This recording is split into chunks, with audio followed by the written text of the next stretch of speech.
This episode is brought to you by our incredible community of listener supporters on Patreon. Our Patreon offers listeners exclusive archival content, extended episodes, and access to community conversations diving deeper with past guests. Your monthly pledge ensures that For the Wild has the funding to keep producing informative, thoughtful, and rooted conversations and programming. All funding supports our small team of creatives, podcast production, and special For the Wild projects like our zines and slow study courses. To support us on Patreon, please visit patreon.com/forthewild. Or if you would rather make a one-time donation or recurring donation outside of Patreon, please visit forthewild.world/donate. Hello, For the Wild community. It is with a heavy heart that we share that Tokitae, a Southern Resident Orca held unjustly in captivity for 53 years, has passed away. To honor her memory, this week we are rebroadcasting our episode with Kurt Russo on the people under the sea, originally aired in October of 2018.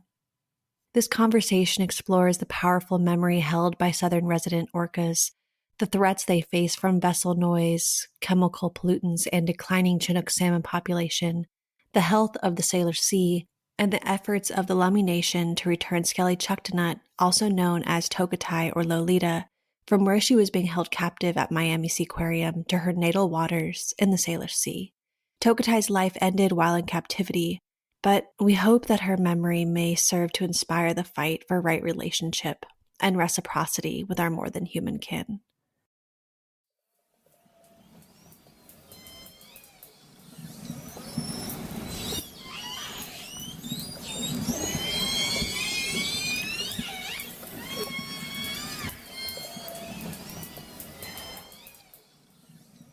Hello and welcome to For the Wild podcast. I'm Ayana Young. Today we are speaking with Kurt Russo. Kurt has worked on environmental issues, land preservation, and treaty rights with the Lummi Nation for 40 years.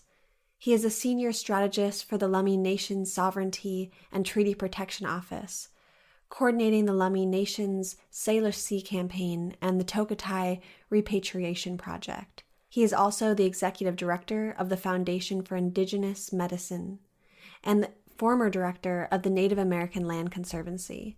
He holds a BS and MS in forestry and a PhD in history. Well, thank you so much, Kurt, for joining us today. And before I begin, I would just like to extend the deepest of gratitude from all of us at For the Wild for the passionate and moving work you are doing on behalf of the Southern Resident Orcas and in working to bring Tokitae back home to her natal waters and relatives who await her. Thank you. And it feels only right that we begin our More Than Human theme month in honor of the mother orca Taliqua, who carried her dead calf on a tour of grief for more than 1,000 miles over a 17-day period. And it's a profound reminder that we share our place and experience with other beings that bear memory, whose capacity for love and loss mirror our own. And it also highlights the uncertainty of the Southern residents' livelihood, and quite frankly, the livelihood of our planetary community, if we continue to act with reckless abandon. And I see Taliqua's act as a communicative plea to our humanity, as an acute demonstration of the wisdom that these kin possess. So could you begin by sharing with us what Lummi cosmology might make of this happening and what place orcas occupy within Lummi cosmology more broadly? Now, cosmology is one of those words that you drop back into your eyes, if you know what I mean. I can tell you what I've been told about those questions. There was a time, and there was a Lummi word for this in their cosmology, which is spelled ELHNEXWTEXW. And that refers to a time when all life forms were one and related. And that time is a time when the Sk'aliCh'elh-tenaut, the blackfish, and the young ones, the humans, and others, all were one. The Sk'aliCh'elh-tenaut is considered one of the people that lives under the water. That's what the word means, blackfish. So their cosmology, like I said, is a big word. So if you can imagine, because that's what it takes, right? Blackfish, but take out the image you have in your mind and imagine that people are actually blackfish. As much as blackfish are people, it's all one family. And that's very unusual and it's very unique. And the same is true for salmon. The salmon woman spoke to Lummis about their sacred obligation to the creation. I'm in a very emotional state right now. You have to bear with me. Fact is that you're right. And this is what I've heard the chief of the Lummis, Salish is his name, say this. Sk'aliCh'elh was showing to the world what the ones that live above the water are doing. Look. Look at my dead baby. Look. Look at my dying ocean. Look for 1,000 miles in 17 days till I put her down. And I won't eat. All that time. The last surviving calf that was born to the J-pod since 2015 is missing. That calf is called Scarlet J50. And we know from the rake marks on J50's side that she was midwifed into birth by other members of the pod. Midwifed, pulled out of her mother by other killer whales to give life to little Scarlet. Pulled out and midwifed. These are the people that live under the water. So yes, the Lummi cosmology goes back to that time that is known as the Everywhen, EVERYWHEN, and the before time and one time. And that's the time we're speaking in now. The fact is, there are worlds within worlds, and the Salish Sea is showing us that one world that we are living in is in a deep crisis. And the people that live above the water have to understand they don't own this place. Their presidents don't own it. Their congressmen don't own it. They don't own it. They were gifted it. Until that's understood, we'll see more dead calves. So that's what I have to say to that. Thank you for your emotional connection. It really expresses the grief and the pain around these beautiful beings, these kin that are speaking to us. And I truly believe that. So the Lummi reverence for their orca kin brings us to the story of Tokitae, or Lolita, an orca who is currently kept at Miami Seaquarium in Florida. And I'm wondering if you could share with us this story, beginning with the traumatic capture of Tokitae back in 1970. We have a website which we talked to you about called sacredsea.org. Sacred Sea all runs together.org. And on that website is the work we're doing for the Salish Sea, and part of that work for the Salish Sea is the rescue and repatriation of Tokitae. So on that website is a button called Media Resources, and on that button, Media Resources, are two videos.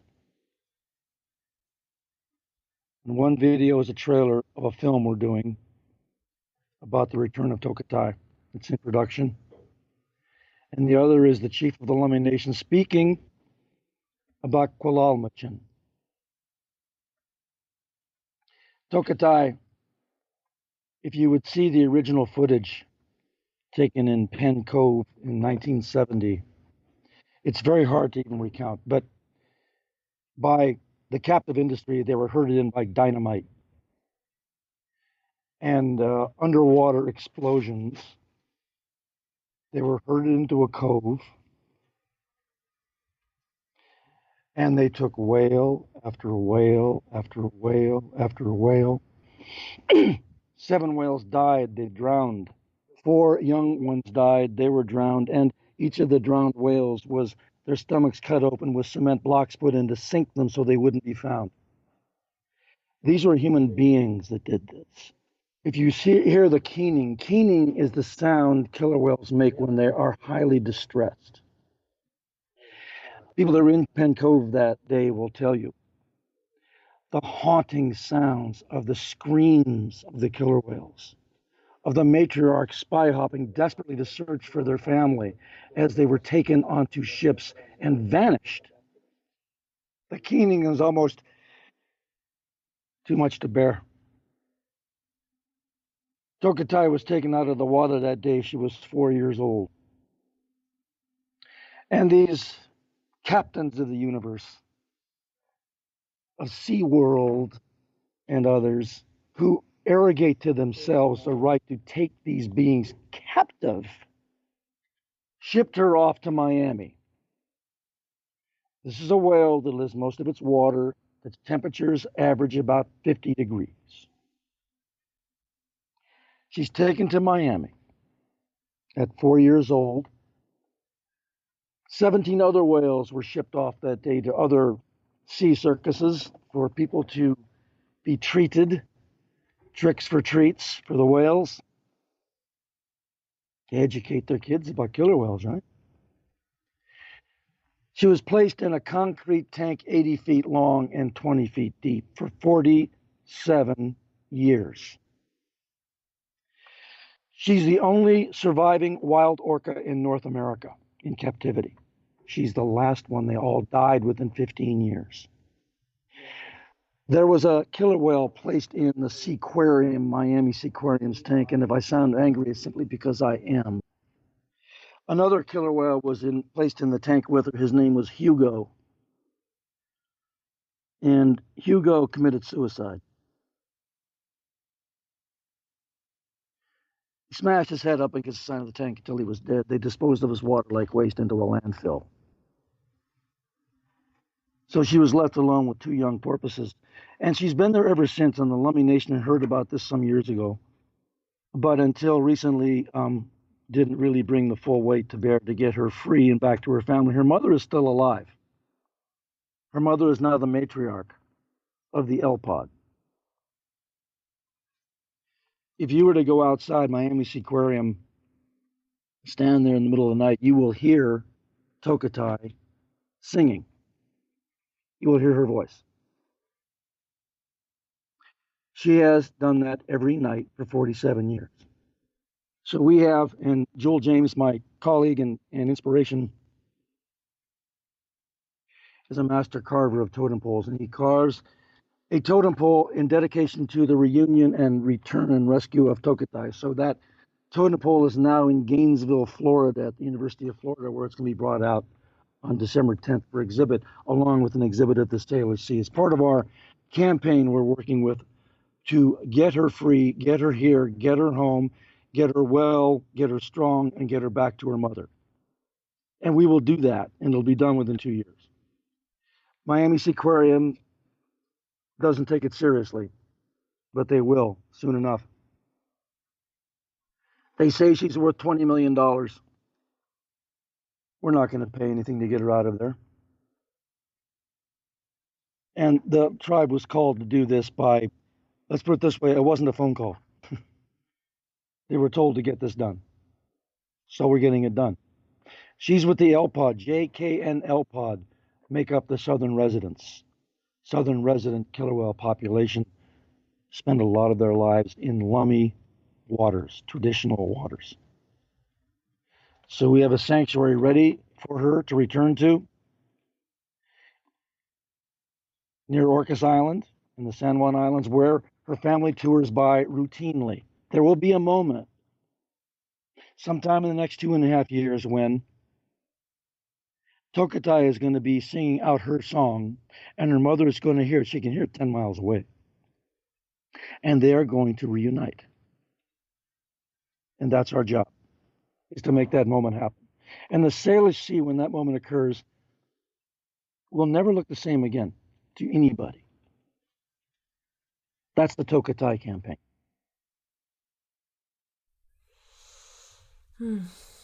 Wow, Kurt, that's so raw, and hearing the details of these captures is devastating, but so necessary for us to hear. It's just insane to think in 1970 that over 40 orca calves were captured and sold. 8 adults were killed at the time, and like you were saying, the pods were just completely frantic. So I just feel compelled to underscore just how traumatic the capture of these orcas was. Like you were saying, to this day, human residents of the area recall hearing the frantic keens of matriarch orcas as their children were torn from the sea by helicopters. Similarly, resident orcas avoid Penn Cove, where their relatives were stolen, and have done so for the past 50 years. Right. In an article written by Jay Julius, who you had mentioned, the chairman of the Lummi Nation, Julius writes, quote, "Just like Tokitae, members of the Lummi Nation have endured centuries of destructive policies. Policies that separated our families, depleted our salmon runs, desecrated our sacred sites, and reduced our traditional fishing areas to a fraction of what they once were. These policies and willful disregard for our treaties have damaged the health of the Salish Sea and negatively impacted the well-being of our people," end quote. I'm curious about the connections between government policy that separated human families, as well as those that have done the same to the Southern residents. How do these stories of separation tell one another? And how does Tokitae's abduction reflect the failure of policy to protect the Salish Sea? Well, that's a important question. I think it has many different levels that you come in to try to answer it. I'm not going to pretend to know most of the answers, but one thing, it speaks to something clearly out of order in the way our society deals with life forms, even their own. There's something seriously wrong with all of this. It's not just normal. It's not just normal for a person to come in the community and steal children. But what's painfully normal is the ability for people to rationalize doing it. Everyone that did these things, these government agents, or these agents of the sea circuit industry, they may be great brothers and mothers, but yet they do these things. And they can explain it to themselves. I was told once by a woman who counseled battered women, and I got to know her fairly well. She once told me, there's only one thing most important, and it is how you explain yourself to yourself. Everything flows from that. I actually met a gentleman who was involved in the captures in Penn Cove when he was 15. He was part of the capture team. I said, "How could you do that?" And he said, "Well, I was only 15. And I said, "Well, I was 15 once. I wouldn't have done that." It's complicated. But now he's involved in orca rescue. So it came back to haunt him. I think, I fear, and I hope that my fears are wrong, that there's something missing in the way we treat life. Not just orcas, but each other. There's something missing in the day-to-day cruelty we see in the paper. I had a dear friend who was very involved in Buddhism. She's a very well placed in that tradition.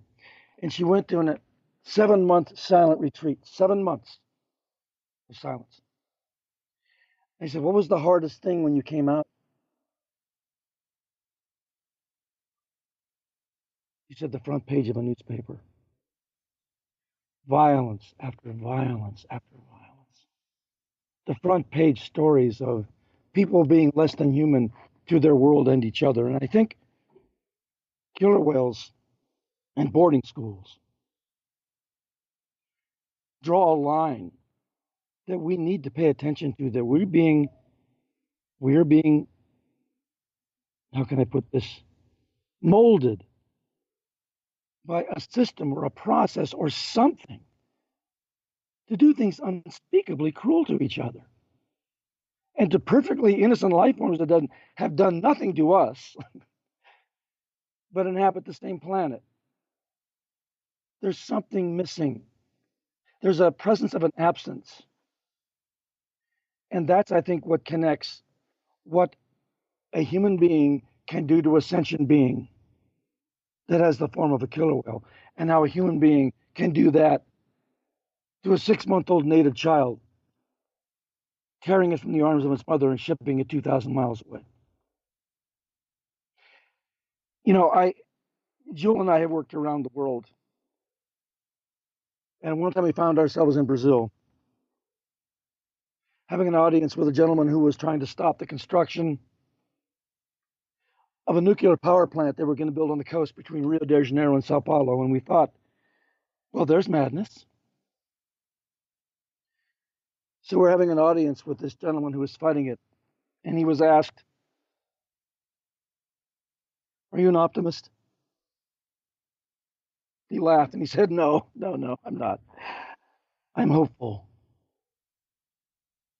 I have been so distressed by this that I had to go see a therapist. And I said to her, J50 and the residents, I said, I can't stop crying. I know why. She said to me, because you work every day with people with great empathy for their world.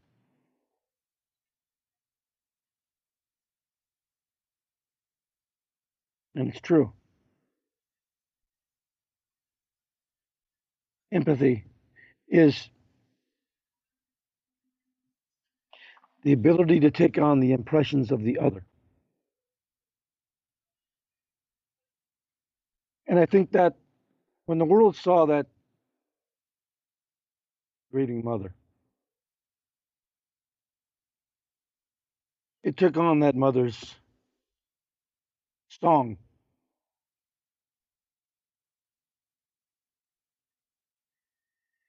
And a kind of mea culpa.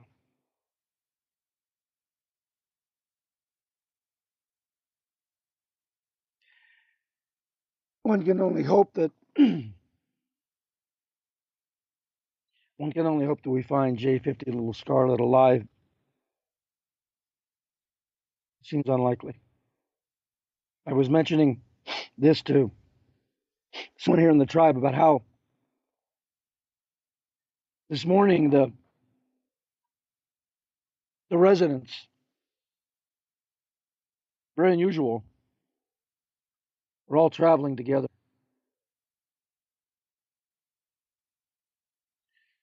And the J pod was in the lead, tight formation. And the lead of the J pod was J50's mother.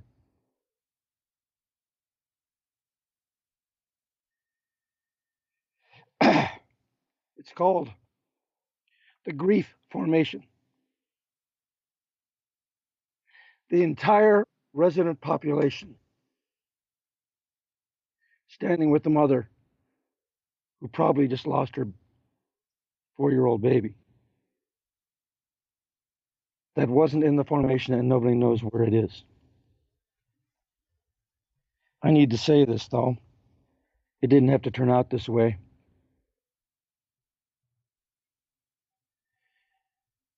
J50 could have been saved. But she died, like more than likely, she died of starvation. Her mother was trying to feed her. Her family shared their food with her. Isn't that amazing? But it wasn't nurturing her because, well, we don't know why. Because they're living in a sick ocean. We here in the tribe participate in the governor of the state of Washington's Southern Resident Killer Whale Task Force. Yeah, well, it's not rocket science what these killer whales need. They need food. They need 580,000 pounds of Chinook a year to survive.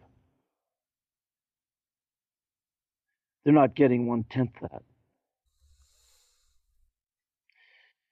If they really cared about this, rather than having task force debate over how many angels can dance on the head of a pin, all they've got to do is take down the Snake River dams. They can do that in 2 months. They don't even need congressional approval to do it. That's where the Chinook were decimated, were those dams.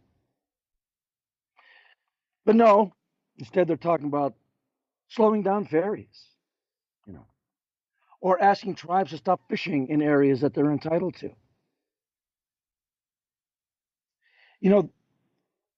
It's madness.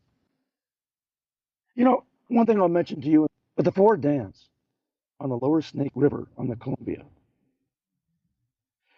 have produced only 2 hours of electricity that's been needed in the last 10 years. 2 hours.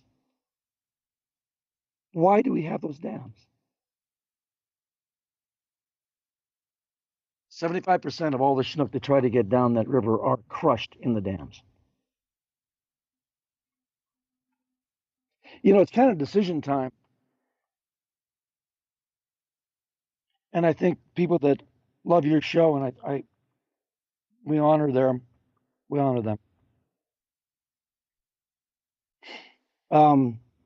Have to help us understand how we can turn this big ship of a way of life perched on the edge of the Salish Sea that is destroying it.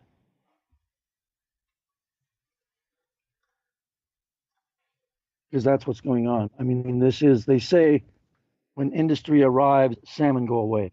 And when salmon goes away, killer whales die. Chinook is the only food Southern residents will eat. They don't eat anything else. So if there's no Chinook, you don't have any Southern residents. It's a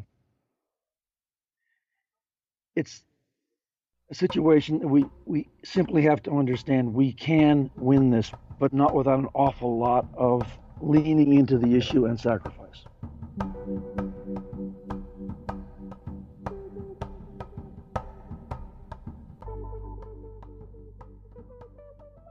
I want to talk a little bit more about the issue of the Chinook salmon, basically the collapse of salmon fisheries in Washington, Oregon, California, British Columbia, and now Alaska. And Jeez. I've been up in Alaska for the last 2.5 months and been doing interviews with people around salmon, basically being on a listening tour, and it's really devastating to hear in these last vestiges of intact ecosystems that people have been saying, I don't know where the kings are. We don't know where the coho, they call them the silvers. They're not coming back. We don't know where they're going. They're going out to sea. They're not coming back. And there's a lot of questions and a lot of confusion and just really not knowing why they're not coming home, the salmon. So I'd like to hear more from you about the Chinook specifically and what's happening to the fisheries in Washington and near the Salish Sea. Why do you think, although we could state some obvious pointers of why we think they're collapsing, I'd like to hear from you, your point of view on their collapse and, what is their state in the area and what are the things that people can do to support the return of the fisheries? Yeah, it is. It's been known for 3 decades or more what the basic problem is in terms of the 98% reduction of salmon runs between 1920 and 1990. 98%. And an awful lot of that, whether it's whatever part of you're talking, the Washington State, Pacific Northwest, a lot of it's habitat loss. Just they've lost they can't even get to where they need to spawn. And when they get there, the spawning grounds are no longer viable. Habitat loss is a lot of it. Not all of it, but a lot of it. A lot of it. And it's one of those things which it is allowing window dressing to pass as a solution. For example, having buffer zones. Oh, I love that one. Buffer zones along a stream, and above the buffer zone, well, you can do anything. It's laughable. Like I said, my degrees are in forestry. We knew in forestry in 1968 what you had to do to protect salmon. The science is not new, though they always seem to need more of it. But science doesn't make its way into politics, and it doesn't make its way into practices on the ground because it is not profitable to do it responsibly. In the Nooksack Basin, where I am now, it would take a century to get the habitat back. Habitat loss, and then you have contamination. I mean, the Salish Sea, especially in the southern portions, but really, give you an example. Down in Seattle, when the beginning of World War II and the Japanese were forcibly removed from their homes and sent to various camps, quote unquote, there were a lot of strawberry farmers, Japanese strawberry farmers that had truck farms in the Seattle area. Guess who owns their land now? Boeing. So Boeing moved in and took their land to build whatever they build. One of the places that they build military drones is some of the most important salmon estuary in southern Puget Sound that they have completely destroyed. Habitat loss, contaminants, whether it comes from off the roads, through the sewage system, out of boats and ships, it's just an endless stream of contamination. Everyone knows the salmon that the killer whales are eating are contaminated. The salmon that the seals are eating are contaminated. And why is it contaminated? Because we don't have state-of-the-art wastewater treatment systems throughout Puget Sound. We don't have them. It's aging infrastructure. I think overfishing is the least of our worries. Right now, it's simply managing extinction and fighting over the last fish rather than addressing the problems. The tribes, to their credit, and one of the great ironies of history, I think, is trying to save financial capitalism from itself. And the endless pursuit of profit, short term, the unconscionable socialization of cost that goes on and on. These are things that need to be addressed. And I am hopeful that the younger generation has not been so brainwashed by a system that is overtly unfair to everyone but a small percentage, that they are woke to a situation that this is a non-sustainable system. If they want to have, now I'll mention something to you. I had dinner in California with some very interesting people. Sitting at my table in Paradise Cove down there near Malibu was a Navajo medicine man and his wife. My host, with the It's organized the Foundation of Indigenous Medicine, and a young woman who has just started up her fifth high-tech startup, her fifth. She's also an Olympian medalist, mother of two. I mean, one of those people. And she creates virtual reality and security software for the White House and the NSA. She said two things I want to mention. And she said, I can quote her on this.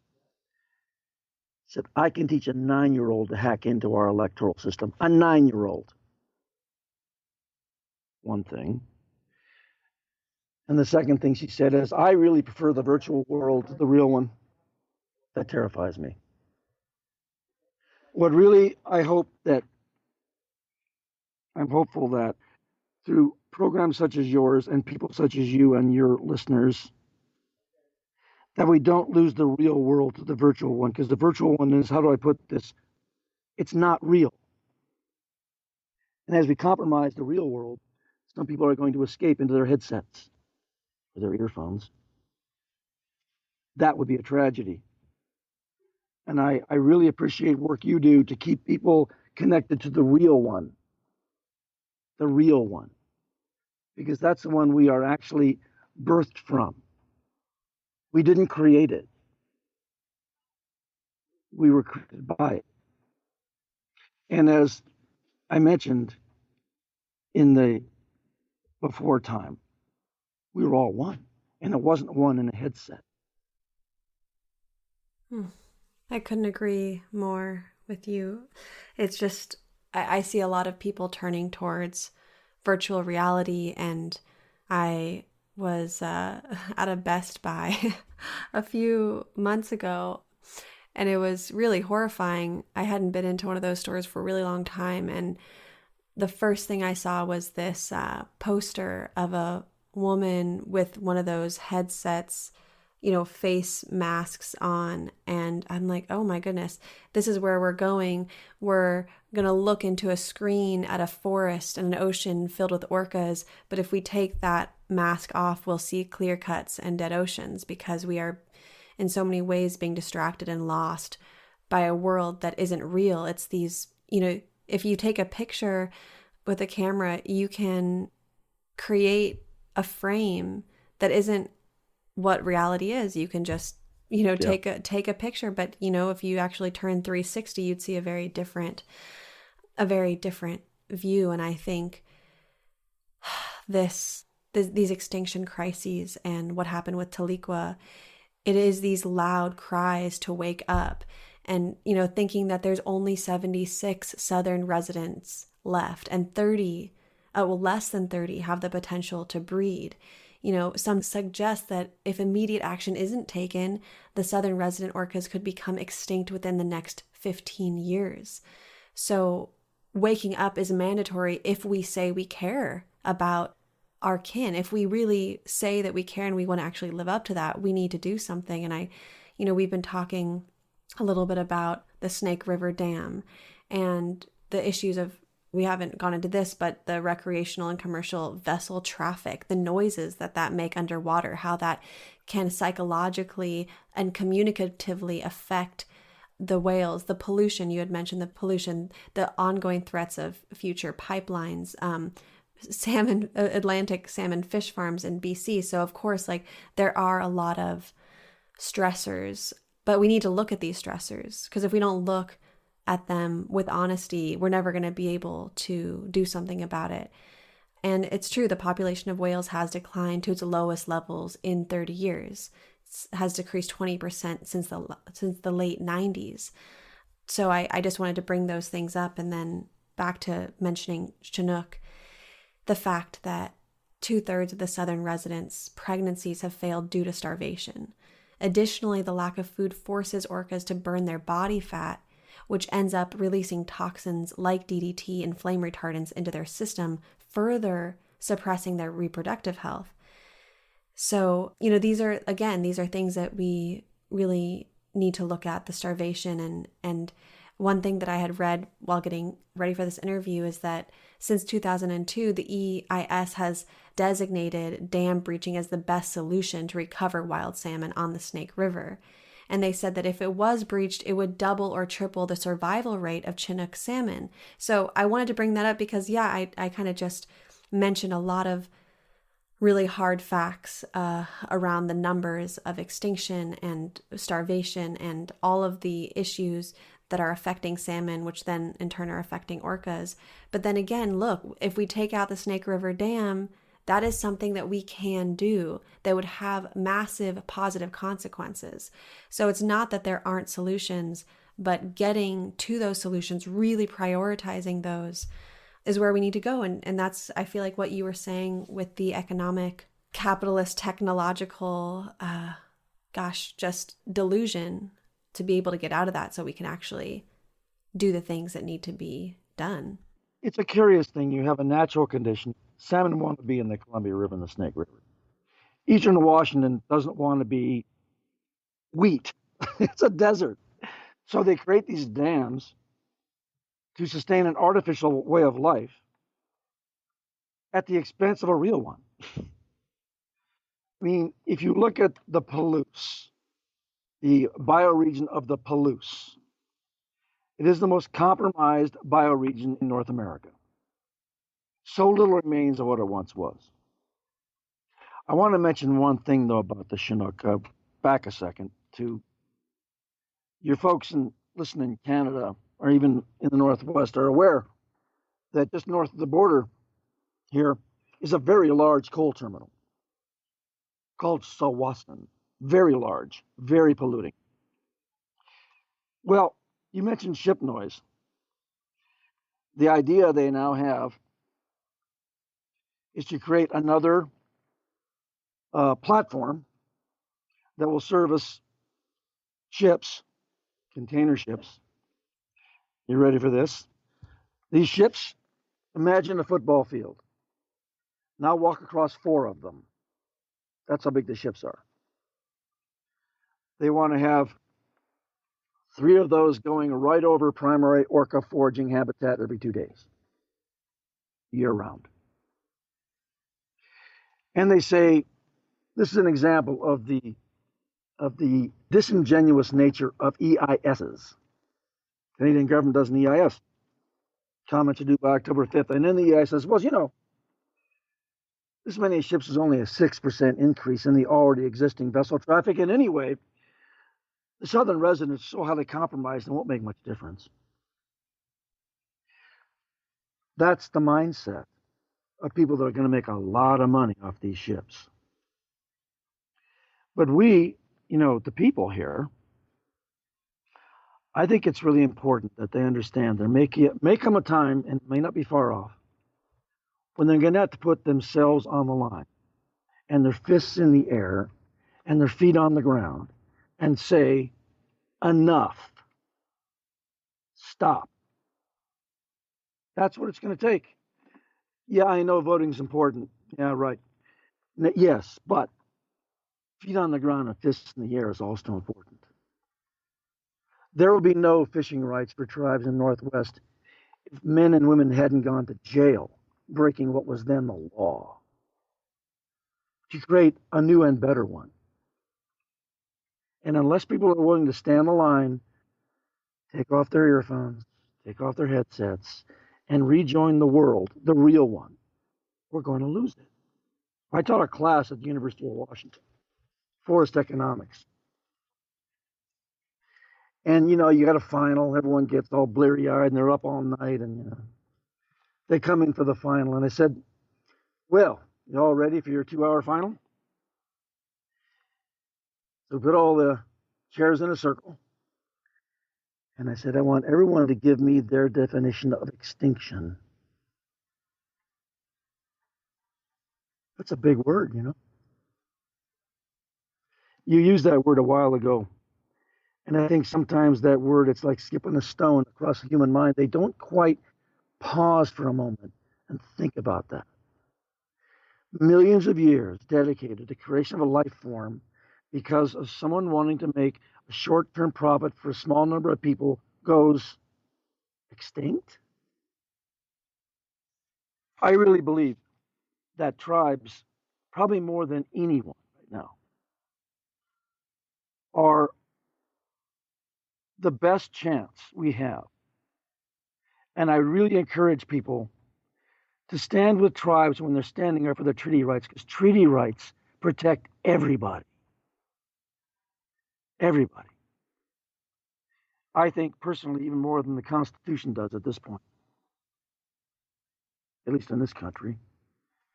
So we're hopeful here. We will always be hopeful.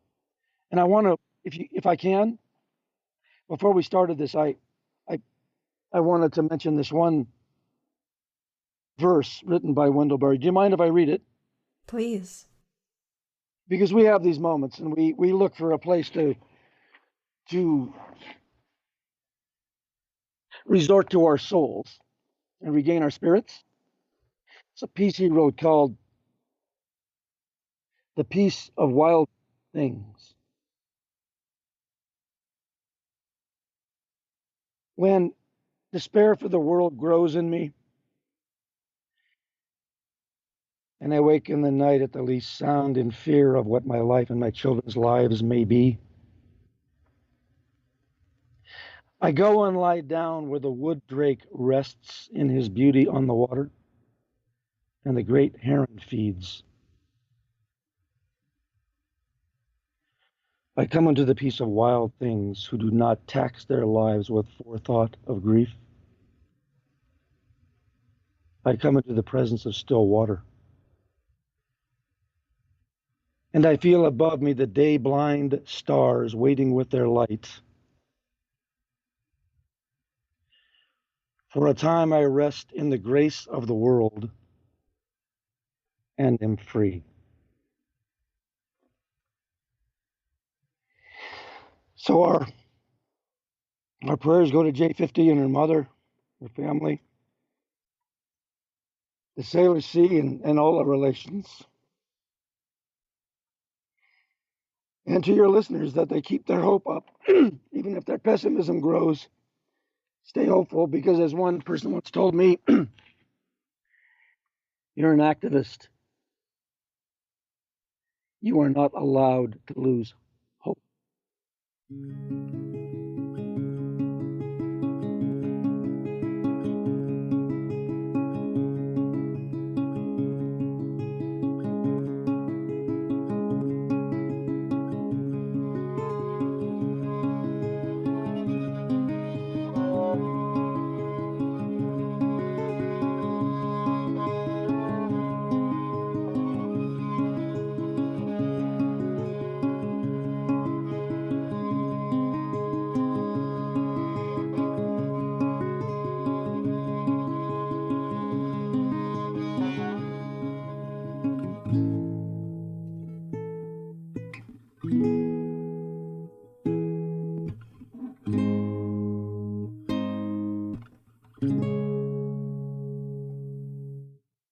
I think about how she wasn't the only orca ripped from her home, as you had mentioned.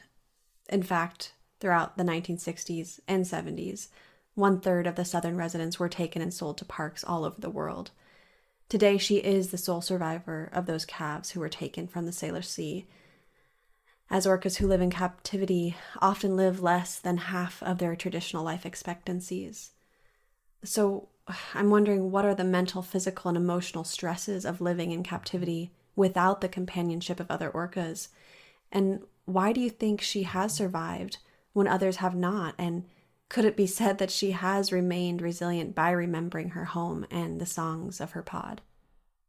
That's certainly true. There's a number of, I've asked that question of people that know a lot more than I do about her and about blackfish.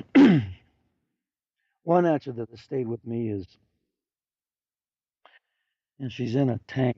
She's in an open air tank close to the water. She hears the ocean. She may think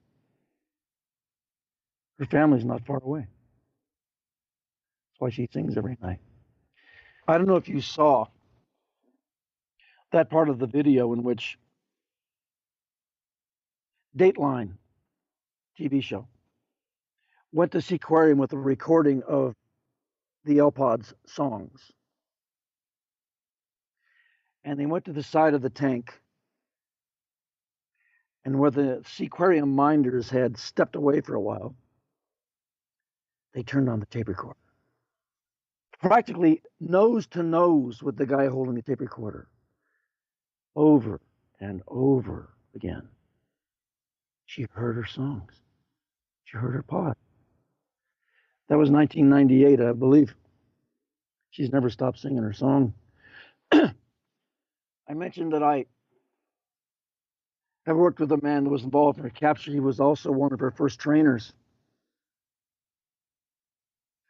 And he said, Tokitae, she's an unusual girl. She's very unusual. She is indeed.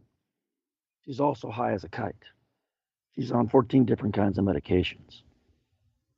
She lives in a chlorinated pool in Miami, in the sun. So she's on a lot of medications. No one really knows her actual state of health. Be that as it may, she displays vigor. You see, when no one's around, she's racing around the pool. She's still happy to be a killer whale, I think, because she really believes she's going home. I was at Seaquarium. We went there with Lummi Indians. They followed us. They knew who we were before we even got there. We're standing by the side of the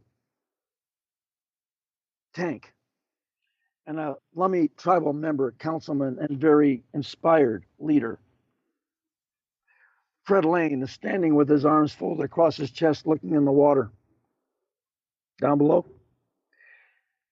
She was all the way on the other side of the pond there, the tank. She turns 180 degrees and swims right over to him and just hangs in the water. Something going on there. It happened twice, 2 different visits. So when that was, when it happened the first time, and Fred moved aside to recompose his prayers, she went back to where she'd come from. So I walked around the side of the aquarium and I said to the people standing there, can I say hi to her? And this one gentleman, probably in his mid-40s, goes, no. I said, I can't say hi to her? He said, no, but you can say hi to me. And I said, okay. Where's she from? And he gave me that look. And he said, you know exactly where she's from. And then asked me to leave. He is the curator of her at the aquarium. That's her master. I'm sure he has a great family life. He's a wonderful man. I'm not saying he isn't, but I am saying what they are doing with her is beyond evil.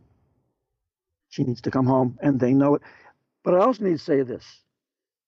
The women that work with her on a daily basis love her.